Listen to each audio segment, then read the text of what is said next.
வணக்கம். இன்றைக்கு வைகரை சிந்தனையில் நல்ல நடிகர், வானொலி நிலையத்தில் செய்தி வாசிப்பாளர், மிகச்சிறந்த எழுத்தாளர் என்று பன்முகத்தன்மை கொண்ட திரு பூர்ண விஸ்வநாதன் அவர்களை பற்றி நாம் பார்க்குறோம். இவர் ஊர் எங்கே அப்படின்னு கேட்டிங்கன்னா, திருநெல்வேலி மாவட்டத்தில் முன்னீர் பள்ளம் என்பது இவருடைய ஊர். அங்கே இருக்கக்கூடிய பூரணலிங்கம் என்பது அங்கே பிறக்கிறவங்க பிள்ளைகளுக்கெல்லாம், ஆண் பிள்ளைகளுக்கு, இந்துக்களுக்கு பேர் வைப்பாங்க. அந்த சுவாமியினுடைய பேர் அவர் பூரணலிங்கேஸ்வரர் தான் அவர். அதனால தான் பூர்ணலிங்கம் பிள்ளை அப்படின்னு ஒருத்தர் பழைய தமிழ் 1800 ஆண்டுகளுக்கு முன்பற்றிய தமிழகத்தை பற்றி எழுதினவர் அவர் தான். பூர்ண விஸ்வநாதன் அந்த ஊருக்காரர். இவருடைய சகோதரர் உமாச்சந்திரன் மிகச்சிறந்த எழுத்தாளர்.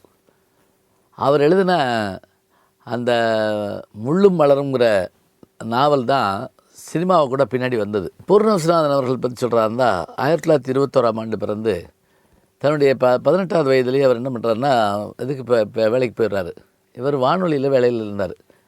ஒரு ஆச்சரியம் என்ன அப்படின்னா, 1947ஆம் ஆண்டு இந்தியா சுதந்திரம் அடைந்தது அப்படிங்கிற அந்த செய்தியை முதல்ல வாசித்தவர் இவர் தான் அப்படிம்பாங்க.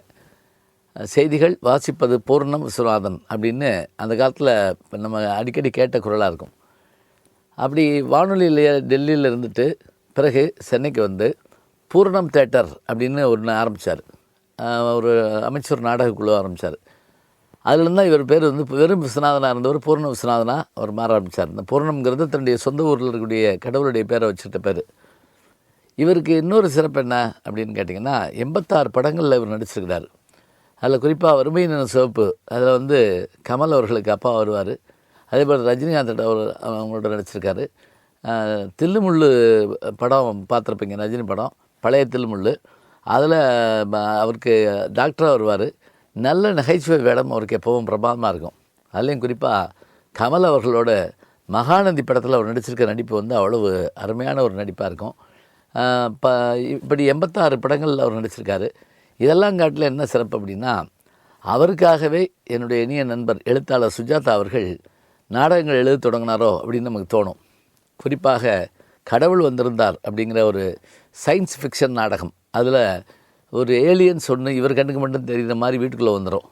அதோடு எப்படி அவர் சமாளிக்கிறார் அப்படிங்கிறது தான் அந்த நாடகத்துடைய கரு. அவ்வளவு சிரிப்பாக இருக்கும். நீங்கள் இப்போ கூட நான் அதை 2 நாளைக்கு முதல்ல கூட படித்து பார்த்தேன்.